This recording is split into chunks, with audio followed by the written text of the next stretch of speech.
curriculum to meet the needs of children in that inclusive way. Gareth Davis.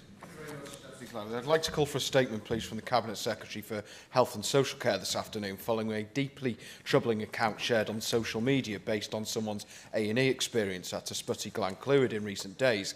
A constituent described arriving to find the department dangerously overcrowded, with patients on beds and chairs lining the corridors. Opposite them lay an elderly, frail woman, alone on a corridor trolley. She was visibly distressed, making laboured sounds as staff and visitors hurried past. Tragically, she died there, alone, in a corridor, without privacy, without dignity, without anyone to comfort her by her side. Now, let me be clear, this isn't a criticism of hard-working NHS staff, who we know face intolerable systemic pressures on a daily basis. But no patient, and certainly no elderly or vulnerable person, should spend their final moments in such undignified and distressing conditions.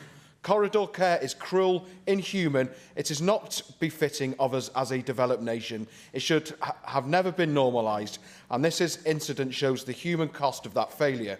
Passing alone in a corridor is no way to mark the closing of a human life. So I'd like to hear from the Cabinet Secretary for Health what urgent actions he is taking to end the shocking practice of corridor care in our hospitals and to ensure that nobody else dies alone in a hospital corridor ever again.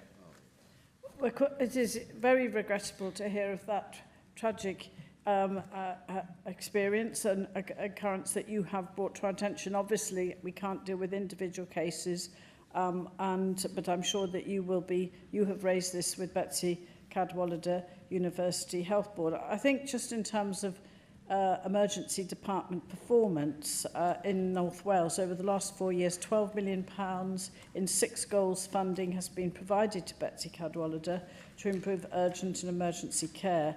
And the Health Board is accessing a further £2.7 million this year to deliver a range of interventions.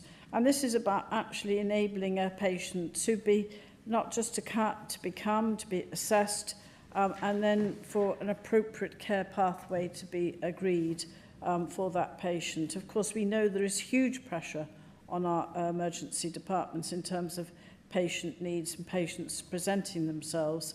But I think the 6 goals funding, part of a £35.5 million investment to help support that Health Board and the North Wales Regional Partnership Board, is about safely managing more people in the community, avoiding ambulance transport and admission to hospital, delivering integrated solutions with social care and improving patient flow through hospitals. Lisa Bowen.